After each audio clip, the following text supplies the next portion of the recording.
പ്രണയിക്കുമ്പോഴും ഒന്നിച്ച് ജീവിക്കുമ്പോഴും പങ്കാളികൾ തമ്മിൽ പല സ്വകാര്യ നിമിഷങ്ങളും ഉണ്ടാകാം. ചിലരൊരു കൗതുകത്തിന് അതിൻ്റെ ചിത്രങ്ങളും ദൃശ്യങ്ങളും മൊബൈലിൽ പകർത്തി സൂക്ഷിച്ചു വെക്കാറുണ്ട്. ഈ ഫോട്ടോകൾ എടുക്കുന്നത് സ്ത്രീകളുടെ അറിവോടെ തന്നെയാകാം. പിന്നീട് ബന്ധത്തിൽ വിള്ളലുണ്ടാകുമ്പോൾ അത് കാട്ടി ഭീഷണിപ്പെടുത്തുന്നവരുണ്ട് നമ്മുടെ സമൂഹത്തിൽ. അപ്പോഴാണ് പല സ്ത്രീകളും ചതി തിരിച്ചറിയുന്നത്. രാജ്യ തലസ്ഥാനത്തെ ഞെട്ടിച്ച ഒരു കൊലപാതക കേസിന് പിന്നിൽ ഇങ്ങനെയൊരു കഥയുണ്ട്.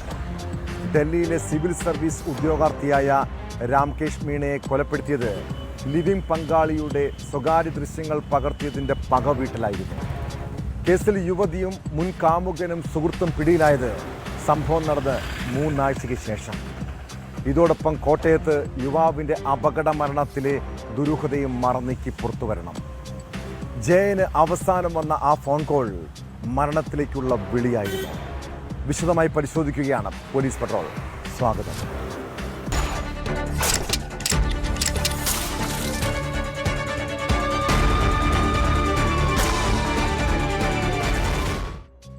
സിവിൽ സർവീസ് എന്ന വലിയ സ്വപ്നവുമായി യു.പിയിൽ നിന്നും രാജ്യതലസ്ഥാനത്തേക്ക് എത്തിയതാണ് രാംകേഷ് മീണ എന്ന ചെറുപ്പക്കാരൻ. ഡൽഹിയിൽ അപ്പാർട്ട്മെൻറ്റിൽ താമസിച്ചായിരുന്നു പരിശീലനം. അതിനിടെ പരിചയപ്പെട്ട അമൃത എന്ന ഡിഗ്രി വിദ്യാർത്ഥിനിയുമായി അയാൾ അടുക്കുന്നു. പിന്നീട് ലിവിംഗ് റിലേഷൻ. ഈ മാസം 5-ന് മീണയെ അപ്പാർട്ട്മെൻറ്റിൽ കത്തിക്കരിഞ്ഞ നിലയിൽ കണ്ടെത്തിയതോടെയാണ് ഇരുവരും തമ്മിലുള്ള ബന്ധത്തെക്കുറിച്ച് എല്ലാവരും അറിയുന്നത്.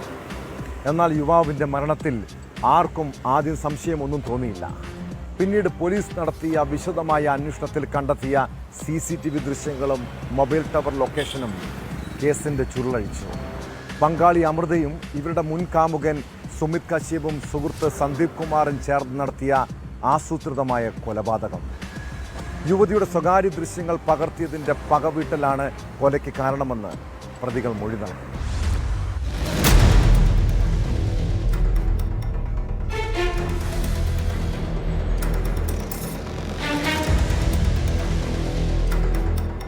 ഈ മാസം 5-നാണ് പ്രതികളായ സുമിത്തും സന്ദീപും അമൃതയും രാംകേശ് താമസിക്കുന്ന ഫ്ളാറ്റിലേക്ക് എത്തുന്നത്. ഫ്ളാറ്റിൽ സുമിത്തും സന്ദീപും ചേർന്ന് രാംകേശിനെ ശ്വാസം മുട്ടിച്ച് കൊലപ്പെടുത്തുകയായിരുന്നു. മരണം ഉറപ്പിച്ചതോടെ മൃതദേഹം കത്തിക്കാനായിരുന്നു തീരുമാനം. ഇതിനായി എണ്ണയും നെയ്യും വൈനും മൃതദേഹത്തിൽ ഒഴിച്ചു. പിന്നാലെ അടുക്കളയിലെ ഗ്യാസ് സിലിണ്ടറും തുറന്നിട്ടു. മുറിയിൽ ഗ്യാസ് നിറഞ്ഞതോടെ ലൈറ്റർ ഉപയോഗിച്ച് തീ കൊളുത്തിയ ശേഷം പ്രതികൾ വാതിൽ പൂട്ടി പുറത്തിറങ്ങി. തുടർന്ന് പ്രതികൾ ഫ്ളാറ്റിൽ നിന്ന് പോയതിന് പിന്നാലെ ഗ്യാസ് സിലിണ്ടർ പൊട്ടിത്തെറിച്ച് വലിയ തീപിടുത്തമുണ്ടാവുകയായിരുന്നു. ഫ്ളാറ്റിൽ നിന്ന് മടങ്ങുന്നതിന് മുൻപ് രാംകേശിന്റെ 2 ലാപ്ടോപ്പുകളും ഹാർഡ് ഡിസ്കും പ്രതികൾ കൈക്കലാക്കിയിരുന്നതായി പോലീസ് പറഞ്ഞു.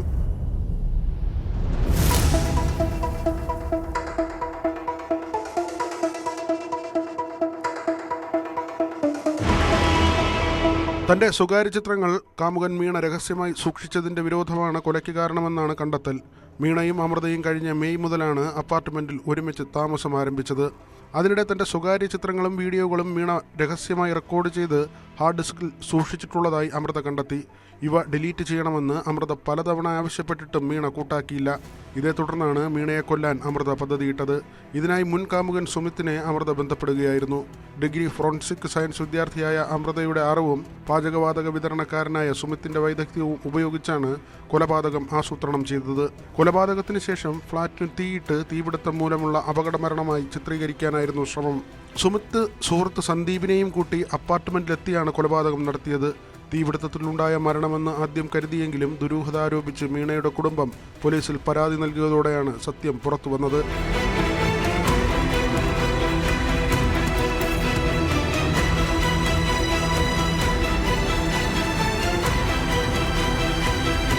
തീപിടുത്തമുണ്ടായ ദിവസം അപ്പാർട്ട്മെന്റിൽ 2 പേർ മുഖം മറച്ചെത്തുന്നതിന്റെ ദൃശ്യങ്ങൾ CCTVയിൽ പതിഞ്ഞിരുന്നു. പുലർച്ചെ 2:45 അമൃതയും ഒരാളും പുറത്തേക്ക് പോകുന്നത് കണ്ടതിന് തൊട്ടു പിന്നാലെയാണ് അപ്പാർട്ട്മെന്റിൽ സ്ഫോടനം നടന്നത്. തുടർന്ന് നടത്തിയ അന്വേഷണത്തിൽ സുമിത്ത് ഗ്യാസ് സിലിണ്ടർ ഉപയോഗിച്ച് സ്ഫോടനം നടത്തിയതായി തെളിഞ്ഞു. രക്ഷപ്പെടുന്നതിന് മുൻപ് സംശയം ഒഴിവാക്കാൻ ഇരുമ്പ് ഗേറ്റിലെ ഒരു ചെറിയ ദ്വാരത്തിലൂടെ ഫ്ളാറ്റ് അകത്തുനിന്ന് പൂട്ടി. CCTV ദൃശ്യങ്ങളിൽ കണ്ട യുവതി രാംകേശിനൊപ്പം താമസിച്ചിരുന്ന അമൃത ചൗഹാനാണെന്ന് പോലീസ് അന്വേഷണത്തിൽ തിരിച്ചറിഞ്ഞിരുന്നു. തീപിടുത്തമുണ്ടായ സമയം അമൃത ഇവിടെ ഉണ്ടായിരുന്നതായി മൊബൈൽ ഫോൺ ടവർ ലൊക്കേഷൻ പരിശോധനയിലും സ്ഥിരീകരിച്ചു. തുടർന്ന് കഴിഞ്ഞ ദിവസം പോലീസ് യുവതിയെ കസ്റ്റഡിയിലെടുത്ത് ചോദ്യം ചെയ്തതോടെ രാംകേശിനെ കൊലപ്പെടുത്തിയതാണെന്ന് അവർ വെളിപ്പെടുത്തി. പിന്നാലെ മുൻ കാമുകൻ സുമിത് കശ്യപിനെയും സന്ദീപ് കുമാറിനെയും പോലീസ് കസ്റ്റഡിയിലെടുക്കുകയായിരുന്നു. തെളിവുകൾ നശിപ്പിക്കാനായി അപ്പാർട്ട്മെന്റിൽ നിന്ന് കടത്തിക്കൊണ്ടുപോയ മീണയുടെ ഹാർഡ് ഡിസ്ക്, ലാപ്ടോപ്പുകൾ, മറ്റു വസ്തുക്കൾ എന്നിവ പ്രതികളിൽ നിന്ന് കണ്ടെടുത്തു. ഇവരുടെ മൊബൈൽ ഫോണുകളും പോലീസ് കസ്റ്റഡിയിലെടുത്തിട്ടുണ്ട്.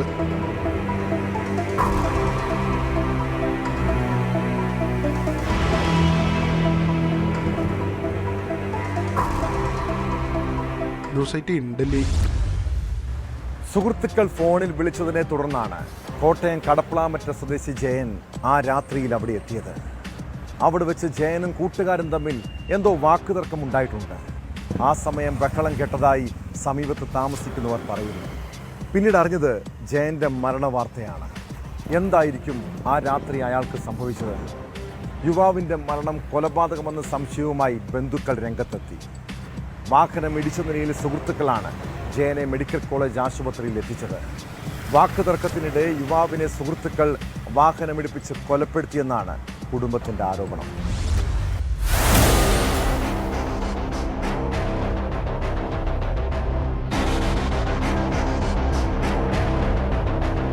പത്താം തീയതി രാത്രിയുണ്ടായ സംഭവങ്ങളിലാണ് ദുരൂഹതയാരോപിച്ച് കടപ്ലാമറ്റം സ്വദേശി ജയന്റെ ബന്ധുക്കൾ രംഗത്ത് വന്നത്.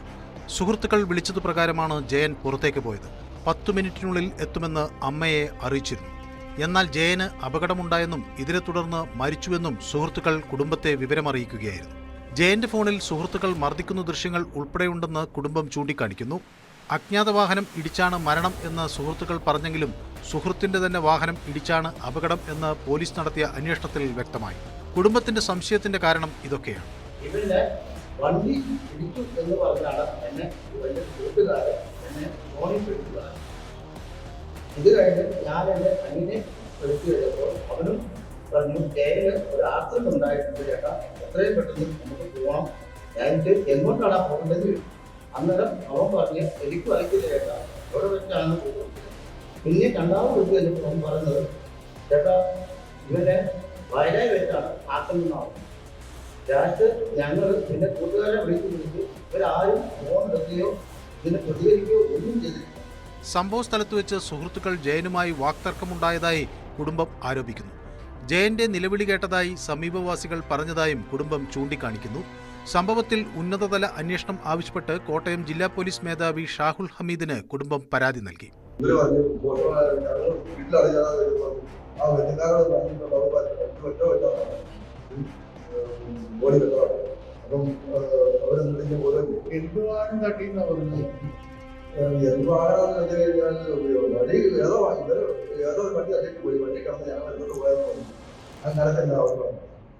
ജയന്റെ ശരീരത്തിലെ പാടുകളെക്കുറിച്ച് കുടുംബം അസ്വാഭാവികത സംശയിക്കുന്നുണ്ട്. ഇയാളുടെ പോസ്റ്റ്മോർട്ടം ഫലം ഇനിയും ലഭിച്ചിട്ടില്ല എന്നും കുടുംബം പറയുന്നു. പരാതി പാലാ ഡിവൈഎസ്പിക്ക് കൈമാറിയിട്ടുണ്ട്.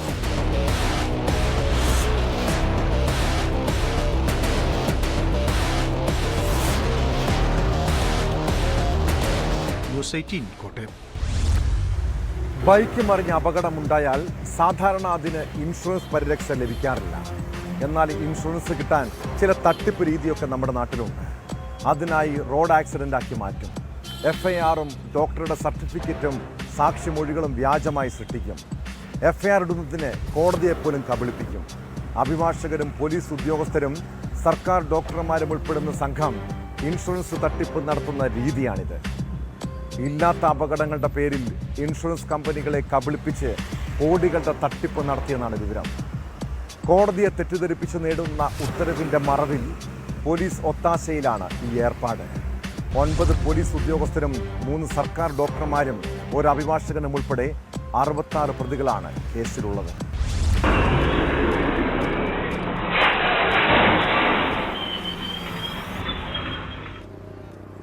ഇൻഷുറൻസ് പരിരക്ഷയുള്ള വാഹനത്തിൽ നിന്നാണ് വീണ് അപകടമുണ്ടാകുന്നതെങ്കിലും നേരത്തെ കണ്ട വീഡിയോയിൽ ഇതുപോലെ അപകടമുണ്ടായാൽ അത് റോഡ് അപകടമായി കണക്ക് കൂട്ടില്ല.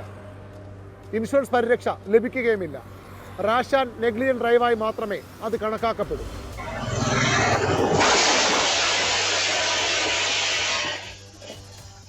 ക്ലെയിം ലഭിക്കണമെങ്കിൽ ഇതുപോലെ വാഹനങ്ങൾ കൂട്ടിമുട്ടി അപകടങ്ങൾ ഉണ്ടാകണം, പരിക്കേൽക്കണം. അതിനു മാത്രമേ ഇൻഷുറൻസ് പരിരക്ഷ ലഭിക്കൂ. അതുകൊണ്ടാണ് അത്തരം അപകടങ്ങൾ സൃഷ്ടിക്കപ്പെടുന്നത്, അതിനുവേണ്ടിയുള്ള വ്യാജരേഖകൾ നിർമ്മിക്കപ്പെടുന്നത്.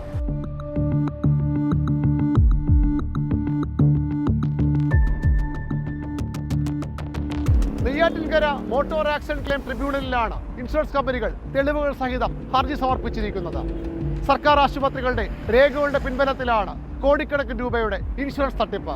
വ്യാജ എഫ്ഐആറുകൾ തയ്യാറാക്കപ്പെടുന്നു, വ്യാജ സാക്ഷികളും മഹസർ സാക്ഷികളും സൃഷ്ടിക്കപ്പെടുന്നു. കോടതിയെപ്പോലും കബളിപ്പിച്ചുകൊണ്ടാണ് എഫ്ഐആർ ഇടുന്നതെന്നാണ് ഏറ്റവും ഗുരുതരമായ സംഗതി. കാട്ടാക്കട തൂങ്ങാമ്പാറ സ്വദേശി അഖിലിന് 2016 ഓഗസ്റ്റ് 9 ബൈക്കിൽ നിന്ന് വീണ് ഗുരുതരമായി പരിക്കേൽക്കുന്നു. സമീപത്തെ ആശുപത്രിയിൽ പ്രവേശിപ്പിച്ചു. രേഖകളിൽ ബൈക്കിൽ നിന്ന് വീണതെന്ന് രേഖപ്പെടുത്തി. ഗുരുതര പരിക്കിനെ തുടർന്ന് അഖിലിനെ മെഡിക്കൽ കോളേജ് ആശുപത്രിയിലേക്ക് മാറ്റി. അവിടെ എത്തിയപ്പോൾ അത് രേഖകളിൽ റോഡ് ആക്സിഡന്റായി മാറി. മാസങ്ങൾക്കു ശേഷം കാട്ടാക്കട മജിസ്ട്രേറ്റ് കോടതിയിൽ പൊതുതാൽപര്യ ഹർജി ഫയൽ ചെയ്തു. കാട്ടാക്കട പോലീസ് എഫ്ഐആർ ഇട്ടു. കാട്ടാക്കട സതീഷ് കുമാർ ആയിരുന്നു അഖിലിന്റെ അഭിഭാഷകൻ. അപകടം നടന്ന കാട്ടാക്കട എഫ്ഐആറിൽ നെയ്യാറ്റിൻകരയായി മാറി. നെയ്യാറ്റിൻകരയിലൂടെ അഖിൽ നടന്നു പോകുമ്പോൾ KL01 AG 7333 എന്ന നമ്പറിലുള്ള ബൈക്ക് അഖിലിനെ ഇടിച്ചിട്ടെന്നായി കഥ. അഖിലിന്റെ അച്ഛന്റെ മൊഴി പോലീസ് എടുത്തു. പരാതി ശരിയെന്ന് സ്ഥാപിച്ചു. KL01 AG 7333 മംഗലത്തുകോണം സ്വദേശി ചന്ദ്രന്റെ പേരിലുള്ള വാഹനമാണ്. ഇനിയാണ് കഥയുടെ ട്വിസ്റ്റ്.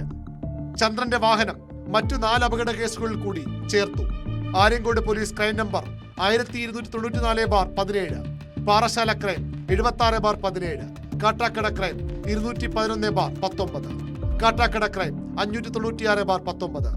ഇതിൽ 2 കേസുകളിൽ ചന്ദ്രൻ ഡ്രൈവറായിരുന്നു, അതായത് കേസിലെ പ്രതി. മറ്റു 2 കേസുകളിൽ ബൈക്കിന് പിന്നിൽ ഇരുന്നയാളായി. എല്ലാത്തിലും അഭിഭാഷകനായി കാട്ടാക്കട സതീഷ് കുമാർ തന്നെ. ബാലരാമപുരം പോലീസ് രജിസ്റ്റർ ചെയ്ത 1715/17 എന്ന കേസിൽ അപകടമുണ്ടാക്കിയ വാഹനമായി കാണിച്ചത് KL20J 4597. അഖിലിന്റെ കേസിൽ വാദിഭാഗം അഭിഭാഷകനായി വന്ന അതേ സതീഷ് കുമാറിന്റെ പേരിലുള്ള വാഹനം. ഈ കേസിൽ വാദിക്ക് വേണ്ടി ഹാജരായതും കാട്ടാക്കട സതീഷ് കുമാർ, അതായത് പ്രതിയും വാദിയുടെ അഭിഭാഷകനും ഒരാളെന്ന അപൂർവത. 2,40,000 രൂപയാണ് ഈ കേസിൽ ഇൻഷുറൻസ് തുകയായി തട്ടിയെടുത്തത്. മാറനല്ലൂർ ക്രൈം 502/17 ഹാജരാക്കിയത് സതീഷിന്റെ ബൈക്ക്. അതിൽ പ്രതിസ്ഥാനത്ത് വന്നത് സതീഷിന്റെ ജ്യേഷ്ഠന്റെ മകൻ വിപിൻ കുമാർ. മലയൻകീഴ് സ്വദേശി അജയ്കുമാറിന് അപകടം പറ്റിയെന്നായിരുന്നു ഈ കേസ്. ഇതേ അജയ്കുമാറിന്റെ മകൻ കിരണിന്റെ മെഡിക്കൽ റെക്കോർഡുകൾ ഉപയോഗിച്ചായിരുന്നു മാറനല്ലൂർ പോലീസ് സ്റ്റേഷനിൽ മറ്റൊരു കേസ്. 22 വയസ്സ് മാത്രമുള്ള കിരണിന്റെ മെഡിക്കൽ രേഖകൾ 38-കാരനായ വിജയകുമാർ എന്നയാൾ അപകടത്തിൽപ്പെട്ടെന്നാക്കി. Crime number 501/17. ഇതുവരെ കണ്ടത് തിരുവനന്തപുരം ജില്ലയുടെ ഒരു പ്രദേശത്ത് മാത്രം നടന്ന തട്ടിപ്പുകളുടെ കഥയാണ്. ഇത്തരത്തിൽ സംസ്ഥാന വ്യാപകമായി നടക്കുന്നത് കോടിക്കണക്കിന് രൂപയുടെ കമ്മീഷൻ ഇടപാടും ഇൻഷുറൻസ് കമ്പനികളെ കബളിപ്പിക്കലുമാണ്. തിരുവനന്തപുരത്ത് നിന്നും VV അരുൺ, ന്യൂസ് 18. 2022 പുറത്തിറങ്ങിയ മുകുന്ദനുണ്ണി അസോസിയേറ്റ്സ് എന്ന സിനിമ പറഞ്ഞത് മോട്ടോർ വാഹന അപകട ഇൻഷുറൻസിന്റെ തട്ടിപ്പ് കഥയാണ്. മുകുന്ദനുണ്ണി എന്ന അഭിഭാഷകനാണ് അതിൽ തട്ടിപ്പിന്റെ സൂത്രധാരൻ. പോലീസ് ഉദ്യോഗസ്ഥനും ആശുപത്രി ജീവനക്കാരും ഇൻഷുറൻസ് കമ്പനി പ്രതിനിധികളുമൊക്കെ തട്ടിപ്പിന് സഹായം ചെയ്യുന്നുണ്ട്. തലസ്ഥാനം കേന്ദ്രീകരിച്ചുള്ള ഇൻഷുറൻസ് തട്ടിപ്പിന്റെ മുഖ്യ കണ്ണി കാട്ടാക്കട സ്വദേശി അഡ്വക്കേറ്റ് സതീഷ് കുമാർ എന്നാണ് പരാതി. അയാളുടെ അടുത്ത ബന്ധുക്കളും സുഹൃത്തുക്കളുമൊക്കെ കേസിൽ പ്രതികളാണ്.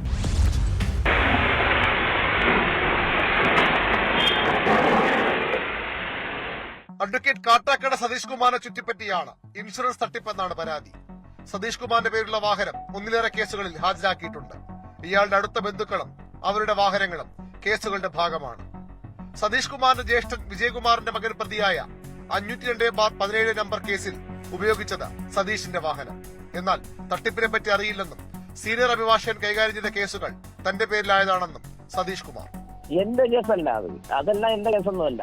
ഞാൻ വാദിയായിട്ട് ഫയൽ ചെയ്തിട്ടുള്ള ഒരു കേസ്, അത് അവൻ 80% ഡിസബിലിറ്റിയിൽ ബെഡ്രിഡൻ ആണ്. എന്റെ ഓഫീസിലിരുന്ന സീനിയർ അഭിഭാഷകനാണ്. 80-84 വയസ്സായിട്ടുള്ള അഡ്വക്കേറ്റാണ്. അദ്ദേഹം മരണപ്പെട്ടതിന് ശേഷമാണ് എന്നിൽ വക്കാലത്ത് വരുന്നത്. പക്ഷേ വക്കാലത്ത് വന്നത് ഏകദേശം എല്ലാ കേസും നമുക്ക് തോന്നിയിട്ടുള്ള കേസുകൾ വാദി പ്രതികളായിട്ട് അങ്ങോട്ട് ഇങ്ങോട്ട് പൈസ കൊടുത്ത് സെറ്റിൽ ആക്കിയിട്ടുണ്ട്. വിപിൻ കുമാറിന്റെ അച്ഛൻ വിജയകുമാർ പ്രതിയായി 7, വാദിയായി 1 കേസുണ്ട്. അവിടെ കൊണ്ടും തീരുന്നില്ല കേസുകളിലെ കുടുംബ ബന്ധം.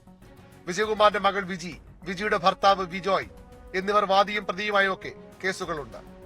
വിജിയുടെ കാറും വിജോയുടെ ബൈക്കുമൊക്കെ അപകടമുണ്ടാക്കിയ വാഹനങ്ങളായി രേഖകളിൽ മാറി. കുറ്റിച്ചേർ സ്വദേശി പൊന്നയ്യന്റെ മകൻ അശോകൻ പ്രതിയായി 4 കേസുകളും പരാതിക്കാരനായി 1 കേസുമുണ്ട്. അശോകന്റെ ഭാര്യ ബിന്ദുവാണ് മറ്റൊരു കേസിലെ പരാതിക്കാരി. അമ്പൂരി സ്വദേശി ഷീബയുടെ പേരിലുമുണ്ട് വാദിയായി 5 കേസുകൾ. വെള്ളനാട് സ്വദേശി ഹാരിസിന്റെ മകൻ അരുൺകുമാറാണ് മറ്റൊരു പ്രധാനി. പല കേസുകളിലും വാദിയായും പ്രതിയായും വാഹനോടമയായും ഒക്കെ അരുൺകുമാറിനെ കാണാം. പല കേസുകളിലെയും പ്രതികൾക്ക് ഒന്നിലധികം പേരുകളുണ്ട്. ഒരാളുടെ പേരിലുള്ള മെഡിക്കൽ രേഖകൾ മറ്റൊരാളുടെ പേരിലാക്കി ആൾമാറാട്ടം നടത്തിയും തട്ടിപ്പ് നടന്നതായി ഹർജിയിൽ ആരോപിക്കുന്നു. V Arun, news 18, Thiruvananthapuram. Cinema കഥയെ പോലും വെല്ലുന്ന തട്ടിപ്പായിരുന്നു തിരുവനന്തപുരം കവടിയാറിൽ കോടികൾ വിലമതിക്കുന്ന ആഡംബര വസതി വിൽപ്പന നടത്തിയ കേസ്. ഉടമ അറിയാതെ വ്യാജരേഖകൾ ഉണ്ടാക്കി വസ്തുവും വീടും തട്ടിയെടുത്തതിന് പിന്നിൽ വൻ ആസൂത്രണമാണ് നടന്നത്. തലസ്ഥാന നഗരത്തിലെ കോൺഗ്രസ് നേതാവ് ഉൾപ്പെടെ പ്രതിയായ കേസിൽ ഒടുവിൽ മുഖ്യ സൂത്രധാരനും പിടിയിലായി. നേരത്തെ അറസ്റ്റിനായ അനന്തപുരി മണികണ്ഠന്റെ സുഹൃത്തും തട്ടിപ്പിന്റെ ആസൂത്രകനുമായ അനിൽ തമ്പിയാണ് മ്യൂസിയം പോലീസിന്റെ പിടിയിലായത്. സമാനമായ മറ്റെന്തെങ്കിലും ഇടപാടുകൾ അനിൽ നടത്തിയിട്ടുണ്ടോ എന്നും അന്വേഷണ സംഘം പരിശോധിക്കുന്നുണ്ട്.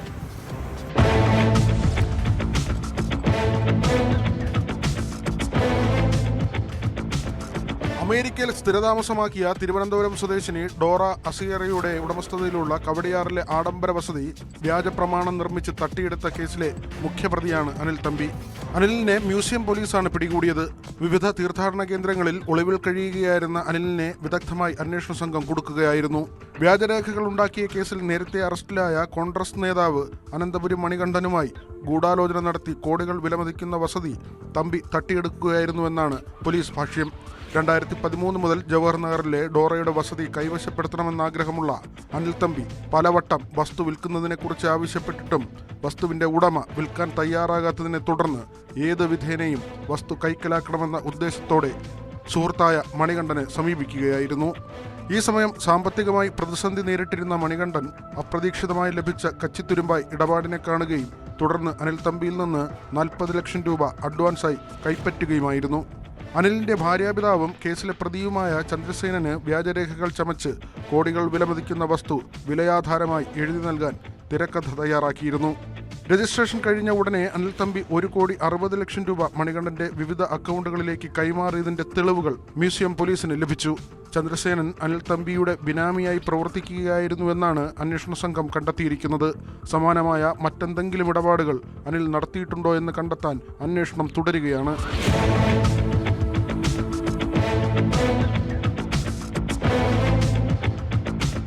ന്യൂസ് 18 തിരുവനന്തപുരം. യൂറോപ്യൻ രാജ്യങ്ങളിലേക്ക് കുടിയേറിയ ഇന്ത്യക്കാർ അവിടെ എത്രത്തോളം സുരക്ഷിതരാണ്? നമ്മുടെ പല ബന്ധുക്കളും സുഹൃത്തുക്കളും UK, അയർലൻഡ് ഉൾപ്പെടെയുള്ള രാജ്യങ്ങളിൽ താമസിക്കുന്നുണ്ട്. ഇന്ത്യക്കാർക്ക് നേരെ വംശീയാധിക്ഷേപവും ആക്രമണവും വർദ്ധിക്കുന്നതോടെ പലരും ഇപ്പോൾ ആശങ്കയിലായിരിക്കും.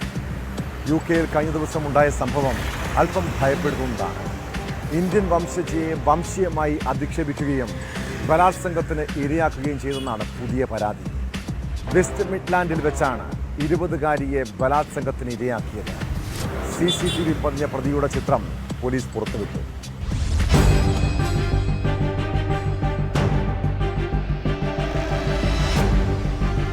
ശനിയാഴ്ചയാണ് സംഭവം പുറത്തറിയുന്നത്.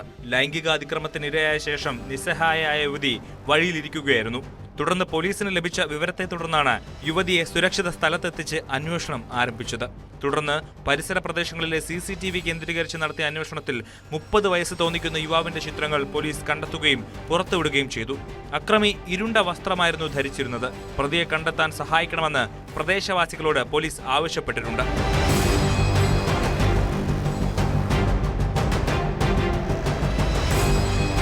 യുവതിക്കെതിരെ ഭയാനകമായ ആക്രമണമാണ് നടന്നതെന്നും പ്രതിയെ അറസ്റ്റ് ചെയ്യാനുള്ള നീക്കങ്ങളെല്ലാം നടക്കുന്നുണ്ടെന്നും അന്വേഷണത്തിന് മേൽനോട്ടം വഹിക്കുന്ന മുതിർന്ന പോലീസ് ഓഫീസർ പറഞ്ഞു. പ്രതിയെ എത്രയും വേഗം കസ്റ്റഡിയിലെടുക്കാൻ കഴിയുന്ന തരത്തിൽ തെളിവുകൾ ശേഖരിക്കുന്നുണ്ട്. പല തരത്തിലുള്ള അന്വേഷണങ്ങൾ നടക്കുന്നുമുണ്ട്. പ്രദേശത്ത് സംശയകരമായി പെരുമാറിയ ആരെങ്കിലും കണ്ടിട്ടുണ്ടോ എന്ന് അറിയേണ്ടത് അത്യാവശ്യമാണെന്നും അന്വേഷണ ഉദ്യോഗസ്ഥൻ കൂട്ടിച്ചേർത്തു. കഴിഞ്ഞ 2 മാസത്തിനിടെ വെസ്റ്റ് മിഡ്ലാൻഡ്സിൽ 20 വയസ്സുള്ള 2 യുവതികൾ പീഡനത്തിനിരയായിരുന്നു. അക്രമികളെ അടിയന്തരമായി കണ്ടെത്തണമെന്ന ആവശ്യം ശക്തമാണ്.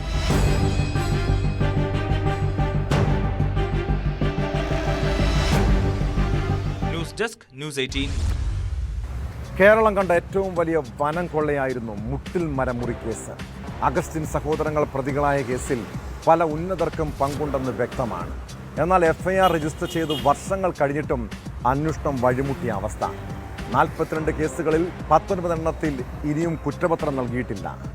മരം മുറിക്കാൻ ഉത്തരവിറക്കിയ ഇപ്പോഴത്തെ ചീഫ് സെക്രട്ടറി A. ജയതിലകിൻ്റെയും മറ്റ് ഉദ്യോഗസ്ഥരുടെയും പങ്കിനെക്കുറിച്ചും പോലീസ് അന്വേഷിച്ചില്ല. മുൻ പ്രോസിക്യൂട്ടർ ജോസഫ് മാത്യുവാണ് ഗുരുതര ആരോപണം ഉന്നയിച്ച് രംഗത്തെത്തിയത്. കേസിൽ കുറ്റപത്രങ്ങൾ വൈകുമ്പോഴും ഭൂവുടമകളായ കർഷകർക്കും ആദിവാസികൾക്കുമെതിരെ റവന്യൂ വകുപ്പ് നടപടികൾ തുടരുകയാണ്.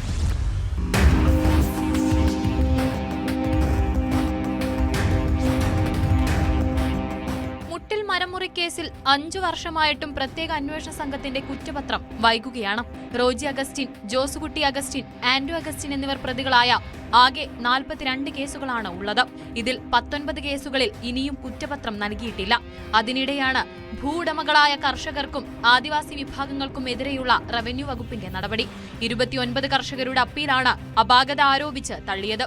മരം മുറിക്ക് കാരണമായ ഉത്തരവിറക്കിയ അന്നത്തെ റവന്യൂ സെക്രട്ടറിയും ഇപ്പോഴത്തെ ചീഫ് സെക്രട്ടറിയുമായ A. ജയതിലകിന്റെയും മറ്റുദ്യോഗസ്ഥരുടെയും പങ്ക് അന്വേഷിച്ചില്ലെന്നാണ് ഉയരുന്ന ആരോപണം. മുൻ പബ്ലിക് പ്രോസിക്യൂട്ടറായ ജോസഫ് മാത്യു ആണ് ശക്തമായ ആക്ഷേപങ്ങളുമായി രംഗത്തു വന്നത്. നിയമവിരുദ്ധമായ ഉത്തരവ് 24/10/2020 ഇറക്കിയ അന്നത്തെ revenue principal secretary doctor Jayathilak, അദ്ദേഹം ഇപ്പോൾ ചീഫ് സെക്രട്ടറിയാണ്. അദ്ദേഹത്തിൻ്റെയും അദ്ദേഹത്തിൻ്റെയോടൊപ്പം റവന്യൂവിലെ മറ്റ് ചില ഉദ്യോഗസ്ഥர்களுണ്ട്. അവരുടെയും റോളുകളും കൂടി തീർച്ചയായിട്ടും ഇതിൽ അന്വേഷണത്തിന് വിധേയമാക്കേണ്ടതായിരുന്നു. ഒരു കൃത്യമായ പ്രോസിക്യൂഷൻ നടത്തണമെങ്കിൽ, ഒരു സത്യസന്ധമായ അന്വേഷണമാണെങ്കിൽ തീർച്ചയായിട്ടും അവരുടെ റോളും കൂടി അന്വേഷിച്ചു കൊണ്ടുവേണ്ടിയിരുന്നു ഈ കുറ്റപത്രം ബഹുമാനപ്പെട്ട കോടതി മുമ്പാകെ സമർപ്പിക്കാം. കുറ്റപത്രത്തിൽ നിന്ന് ഒഴിവാക്കിയ കർഷകരെ വീണ്ടും റവന്യൂ നടപടിയുടെ ഭാഗമായി ബലിയാടാക്കുകയാണെന്നാണ് പരാതി. പോലീസ് കേസിനെ ബാധിക്കുമെന്ന് ചൂണ്ടിക്കാട്ടി വനം വകുപ്പിന്റെ കേസുകളിലും ഇതുവരെ കുറ്റപത്രം സമർപ്പിച്ചിട്ടില്ല.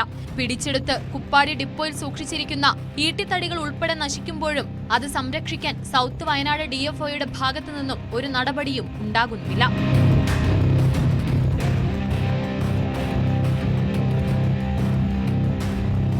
ന്യൂസ് 18 വയനാട്. ED ഉദ്യോഗസ്ഥൻ കേസ് ഒതുക്കാൻ 2.5 കോടി രൂപ കൈക്കൂലി ആവശ്യപ്പെട്ടെന്ന പരാതി കേന്ദ്ര ഏജൻസികളുടെ വിശ്വാസ്യതയെ പോലും ചോദ്യം ചെയ്യുന്നതായിരുന്നു. കശുവണ്ടി വ്യവസായി അനീഷ് ബാബുവിൻ്റെ പരാതിയിൽ ED അസിസ്റ്റന്റ് ഡയറക്ടർ ശേഖർ കുമാറിനെ 1-ാം പ്രതിയാക്കി വിജിലൻസ് കേസുമെടുത്തതാണ്.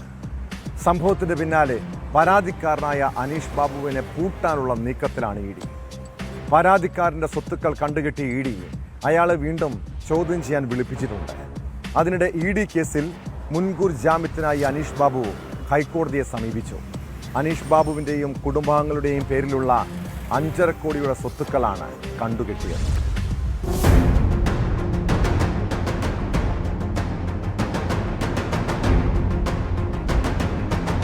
ED ഉദ്യോഗസ്ഥർക്കെതിരെ നേരത്തെ കൈക്കൂലി ആരോപണമുയർത്തി രംഗത്തെത്തിയ അനീഷ് ബാബുവിന്റെ സ്വത്തുക്കളാണ് ED കണ്ടുകെട്ടിയത്. അനീഷ് ബാബുവിന്റെയും കുടുംബാംഗങ്ങളുടെയും പേരിലുള്ള സ്വത്തുക്കളാണ് കണ്ടുകെട്ടിയത്. കൊട്ടാരക്കരയിലെ വീടും റബ്ബർ എസ്റ്റേറ്റും 2 കമ്പനികളും കണ്ടുകെട്ടിയിട്ടുണ്ട്. കണ്ടുകെട്ടിയ സ്വത്ത് വകകളുടെ മൂല്യം 5.5 കോടി രൂപ വരും. ഇതിനൊപ്പം അനീഷ് ബാബുവിനെതിരായ കള്ളപ്പണ കേസിൽ കൂടുതൽ ചോദ്യം ചെയ്യലുകളിലേക്ക് ED കടന്നിട്ടുണ്ട്. അനീഷിന് വീണ്ടും ED ചോദ്യം ചെയ്യും. EDയുടെ കൊച്ചി ഓഫീസിൽ ചോദ്യം ചെയ്യലിന് ഹാജരാവാൻ നോട്ടീസ് നൽകിയിട്ടുമുണ്ട്. അനീഷ് ബാബുവിന്റെ പരാതിയിലായിരുന്നു ED അസിസ്റ്റന്റ് ഡയറക്ടർ ശേഖർ കുമാറിനെ പ്രതിയാക്കി വിജിലൻസ് കേസെടുത്തത്. കഴിഞ്ഞ മെയ് മാസമാണ് ED ഉദ്യോഗസ്ഥർക്കെന്ന പേരിൽ 2 ലക്ഷം രൂപ കൈക്കൂലി വാങ്ങുമ്പോൾ 2 ഏജന്റുമാർ പിടിയിലായത്. കേസിൽ 3 പേർ അറസ്റ്റിലായിരുന്നു.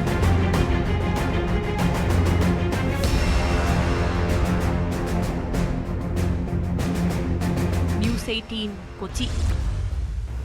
സ്വകാര്യ ബസ്സുകളിൽ യാത്ര ചെയ്യുമ്പോൾ തിരക്കുണ്ടെങ്കിൽ സഹയാത്രക്കാരുടെ ദേഹത്തും കാലിലുമൊക്കെ തട്ടിയെന്നും അബദ്ധത്തിൽ ചവിട്ടിയെന്നും ഒക്കെ ഇരിക്കും.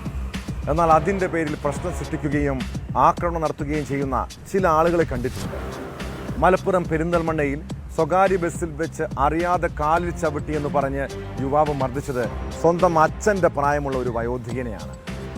കേസിൽ പെരിന്തൽമണ്ണ വിടാത്തി സ്വദേശി ഷക്കീർ ബാബയെ പോലീസ് അറസ്റ്റ് ചെയ്തു. നിരവധി കേസുകൾ പ്രതിയാണ് ഷഹീർ എന്ന് പോലീസ് പറയുന്നു.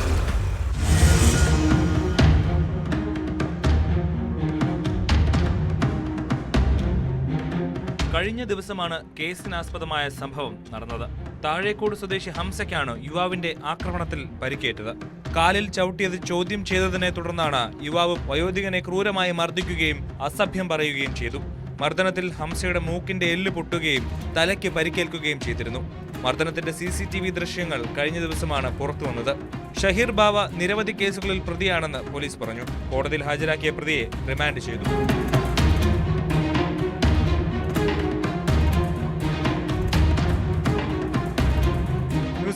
മലപ്പുറം. ലഹരി മാഫിയയും ക്രിമിനൽ സംഘങ്ങളെയും പൂട്ടാൻ രാത്രി സമയങ്ങളിൽ പോലീസിന്റെ പരിശോധന പലയിടങ്ങളിലുമുണ്ട്. സംശയകരമായി കാണുന്നവരെ ചോദ്യം ചെയ്യും. ഇങ്ങനെ മലപ്പുറം പുത്തനത്താണിയിൽ പോലീസ് നടത്തിയ പരിശോധനയിൽ മയക്കുമരുന്ന് സംഘത്തിലെ പ്രധാനികൾ പിടിയിലായി. ലഹരി വിൽപ്പനയ്ക്കിടെയാണ് യുവാക്കൾ വലയിലായത്. ഇവരിൽ നിന്ന് 14 ഗ്രാം MDMA കണ്ടെടുത്തു. പ്രതികളെ ബലപ്രയോഗത്തിലൂടെ കീഴ്പ്പെടുത്തുന്നതിനിടെ 2 പോലീസുകാർക്കും പരിക്കേറ്റു.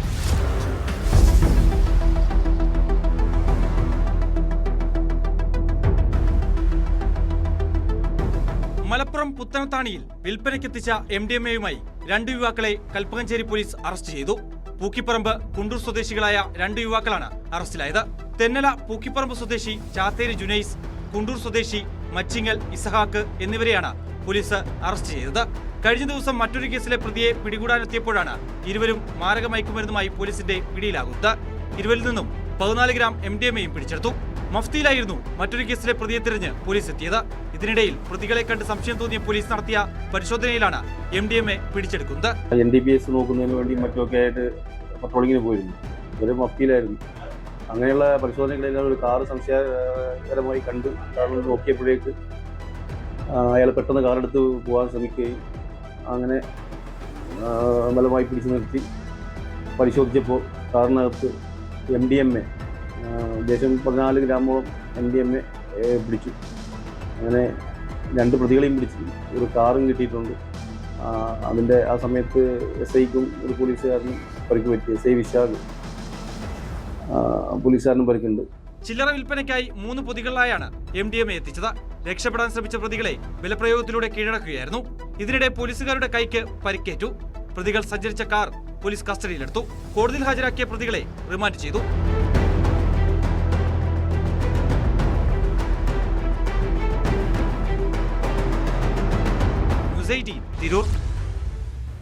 ശബരിമല സ്വർണ്ണക്കൊള്ളക്കേസിൽ ദേവസ്വം ബോർഡ് മുൻ സെക്രട്ടറിയെയും തിരുവാഭരണ കമ്മീഷണർമാരെയും ഉടൻ ചോദ്യം ചെയ്യാൻ നീക്കം. ഉണ്ണികൃഷ്ണൻ പോറ്റി നൽകിയ മൊഴിയുടെ അടിസ്ഥാനത്തിലാണ് ദേവസ്വം ബോർഡ് ജീവനക്കാരെ ഉൾപ്പെടെ പ്രത്യേക അന്വേഷണ സംഘം വിശദമായി ചോദ്യം ചെയ്യുക. അതിനിടെ ഉണ്ണികൃഷ്ണൻ പോറ്റിയുടെ നിർദ്ദേശപ്രകാരം സ്വർണം വാങ്ങിയ കൽപേഷിനെ ക്രൈംബ്രാഞ്ച് കണ്ടെത്തി. ജ്വല്ലറി ഉടമ പറഞ്ഞതനുസരിച്ചാണ് സ്മാർട്ട് ക്രിയേഷൻസിൽ നിന്ന് സ്വർണം വാങ്ങിയതെന്ന് കൽപേഷ് പറയുന്നു. ഉടമയുടെ നിർദ്ദേശമനുസരിച്ച് താൻ സ്വർണവും മറ്റു ഉരുപ്പടികളും എടുത്ത് മറ്റ് സ്ഥലങ്ങളിൽ എത്തിക്കാറുണ്ടെന്നും ഇയാൾ മൊഴി നൽകി.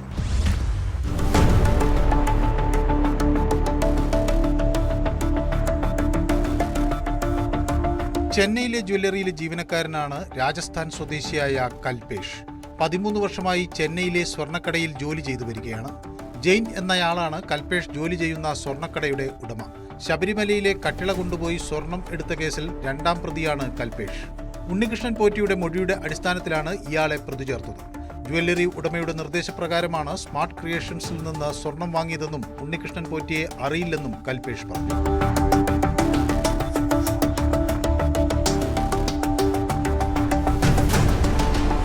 അതിനിടെ സ്പോൺസർ ഉണ്ണികൃഷ്ണൻ പോറ്റിയുമായി കൂടുതൽ ഇടങ്ങളിൽ തെളിവെടുപ്പ് നടത്തുന്നതിനായി പ്രത്യേക അന്വേഷണ സംഘം നീക്കം തുടങ്ങി. ശബരിമലയിൽ ഉൾപ്പെടെ വൈകാതെ തെളിവെടുപ്പ് നടത്തിയേക്കും. ഇടപാടുമായി ബന്ധപ്പെട്ട് ഉണ്ണികൃഷ്ണൻ പോറ്റിയെ വിശദമായി ചോദ്യം ചെയ്യാനും അന്വേഷണ സംഘം തീരുമാനിച്ചിട്ടുണ്ട്. ഇതോടൊപ്പം ദേവസ്വം ബോർഡ് ജീവനക്കാരെ ഉൾപ്പെടെ ചോദ്യം ചെയ്യും. ദേവസ്വം ബോർഡ് മുൻ സെക്രട്ടറി ജയശ്രീ, തിരുവാഭരണ കമ്മീഷണർമാരായ ബൈജു, രാധാകൃഷ്ണൻ എന്നിവരെ ഉൾപ്പെടുത്തിയാകും ചോദ്യം ചെയ്യലിനായി വിളിച്ചു വരുത്തുക. ഉദ്യോഗസ്ഥർ പങ്ക് തെളിയിക്കുന്ന വിവരങ്ങൾ ലഭിച്ചാൽ മുരാരി ബാബുവിന് പിന്നാലെ ജീവനക്കാർക്കുമെതിരെ അറസ്റ്റ് ഉൾപ്പെടെയുള്ള തുടർ നീക്കങ്ങൾ SITയുടെ ഭാഗത്തുനിന്ന് ഉണ്ടാകും.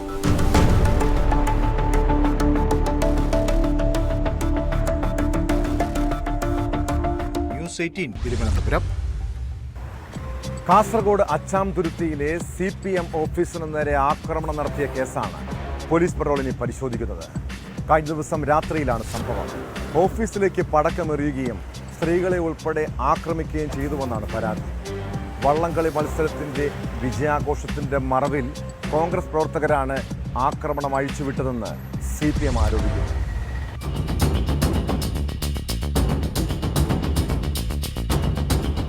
ചെറുവത്തൂർ അച്ചാംതുരുത്തിയിൽ CPIM ബ്രാഞ്ച് ഓഫീസും അഴീക്കോടൻ ക്ലബ്ബും പ്രവർത്തിക്കുന്ന അഴീക്കോടൻ മന്ദിരത്തിന് നേരെയായിരുന്നു ആക്രമണം. കണ്ണൂർ കണ്ണാടിപ്പറമ്പ് വള്ളുവൻകടവിൽ നടന്ന വള്ളംകളിയുടെ വിജയാഹ്ലാദത്തിന്റെ മറവിൽ കോൺഗ്രസ് പ്രവർത്തകരാണ് അഴീക്കോടൻ മന്ദിരത്തിന് നേരെ പടക്കമെറിഞ്ഞ് ഭീകരാന്തരീക്ഷം സൃഷ്ടിച്ചതെന്ന് CPIM ആരോപിച്ചു. പാർട്ടി പ്രവർത്തകരെത്തിയതോടെ കോൺഗ്രസ് അക്രമി സംഘം പിൻവാങ്ങിയതായും ഇതിനുശേഷം വള്ളംകളി കാണാൻ പോയി മടങ്ങി വന്ന അഴീക്കോടൻ ക്ലബിന്റെ വനിതാ പ്രവർത്തകരെ അടക്കം കോൺഗ്രസ് പ്രവർത്തകർ ആക്രമിച്ചതായും CPM കുറ്റപ്പെടുത്തി. ആക്രമണത്തിൽ പരിക്കേറ്റ DYFI മേഖലാ കമ്മിറ്റി അംഗം ബബിത ചെറുവത്തൂരിലെ സ്വകാര്യ ആശുപത്രിയിൽ ചികിത്സ തേടി. വള്ളംകളിയിൽ നമ്മൾ 45 അടങ്ങുന്ന സ്ത്രീകളും കുട്ടികളടങ്ങുന്ന ബസ് തിരികെ വരുന്ന സമയത്ത് അച്ചാംതുരുത്തി അഴീക്കോടൻ ജംഗ്ഷനിൽ വെച്ചിട്ട് കുറച്ച് അച്ചാംതുരുത്തി പടിഞ്ഞാറുള്ള കുറച്ച് ആൾക്കാർ വന്ന് തടയുകയായിരുന്നു. നമ്മൾ ബസ്സിൽ സ്ത്രീകളും കുട്ടികളും മാത്രമേ ഉണ്ടായിട്ടു. തടഞ്ഞു നിർത്തി വെടിപൊട്ടിക്കലും പിന്നെ ഒരുപാട് ബഹളങ്ങളൊന്നും ഉണ്ടാക്കി. കുട്ടികളെല്ലാം കരയുന്ന അവസ്ഥയിൽ വരെ എത്തി. നമ്മളെ ബസ്സിൽ നിന്ന് ഇറങ്ങാൻ വിടാത്ത സാഹചര്യം വരെ ഉണ്ടായി. ഇതിനെതിരെ പ്രതികരിക്കാൻ എല്ലാ സ്ത്രീകളും മുന്നിട്ട് ഇറങ്ങുന്ന സമയത്ത് അധികൃതർ വന്നിട്ട് കൈപിടിച്ച് പിന്നെ പുറകോട്ട് തള്ളുകയായിരുന്നു. വള്ളംകളിയുടെ മറവിൽ രാഷ്ട്രീയ ലക്ഷ്യത്തോടെ നടത്തിയ ആക്രമണത്തിൽ CPIM പ്രതിഷേധിച്ചു. സംഭവത്തിൽ ചന്ദേര പോലീസ് അന്വേഷണം ആരംഭിച്ചു.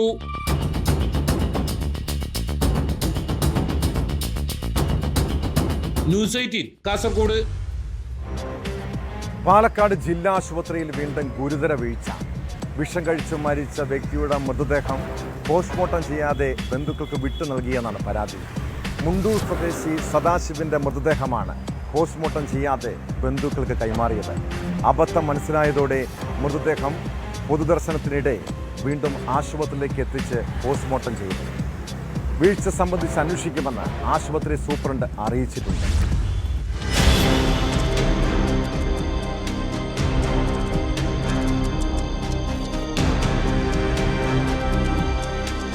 സെപ്റ്റംബർ 25-നാണ് മുണ്ടൂർ സ്വദേശിയായ സദാശിവനെ വിഷം അകത്ത് ചെന്ന നിലയിൽ പാലക്കാട് ജില്ലാ ആശുപത്രിയിൽ പ്രവേശിപ്പിച്ചത്. എന്നാൽ ചികിത്സയിൽ തുടരവേ ഇന്നലെ വൈകിട്ട് 5:30 സദാശിവൻ മരിച്ചു. മൃതദേഹം വൈകാതെ ബന്ധുക്കൾക്ക് വിട്ടു നൽകി. എന്നാൽ മൃതദേഹം മുണ്ടൂരിലെ വീട്ടിലെത്തിച്ച് പൊതുദർശനം നടത്തുന്നതിനിടെ പോസ്റ്റ്മോർട്ടം ചെയ്യാൻ വിട്ടുപോയതായി അറിയിച്ച് ആശുപത്രി അധികൃതർ പോലീസുമായി എത്തി ബന്ധുക്കളെ സമീപിക്കുകയായിരുന്നു. പോസ്റ്റ്മോർട്ടം ചെയ്തില്ലെങ്കിൽ മരണ സർട്ടിഫിക്കറ്റ് നൽകില്ലെന്ന് ആശുപത്രി അധികൃതർ പറഞ്ഞതോടെ സ്വന്തം ചെലവിൽ മൃതദേഹം വീണ്ടും ആശുപത്രിയിൽ എത്തിച്ച് ഇന്ന് രാവിലെ പോസ്റ്റ്മോർട്ടം ചെയ്തു. സംഭവത്തിൽ ഗുരുതര വീഴ്ചയാണ് ആശുപത്രിയുടെ ഭാഗത്തു നിന്ന് ഉണ്ടായതെന്ന് ആരോപണമുയർന്നു. വീഴ്ച സംബന്ധിച്ച് അന്വേഷിക്കുമെന്ന് ആശുപത്രി സൂപ്രണ്ട് അറിയിച്ചു.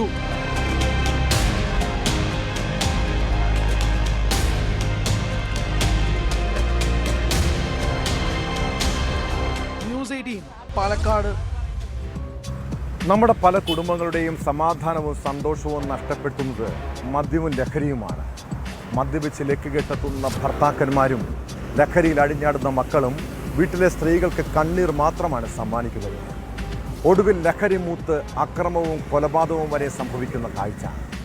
എറണാകുളം വടക്കൻ പറവൂരിൽ വീട്ടമ്മയെ ഭർത്താവ് അടിച്ചു കൊന്നത് മദ്യലഹരിയിലാണ്.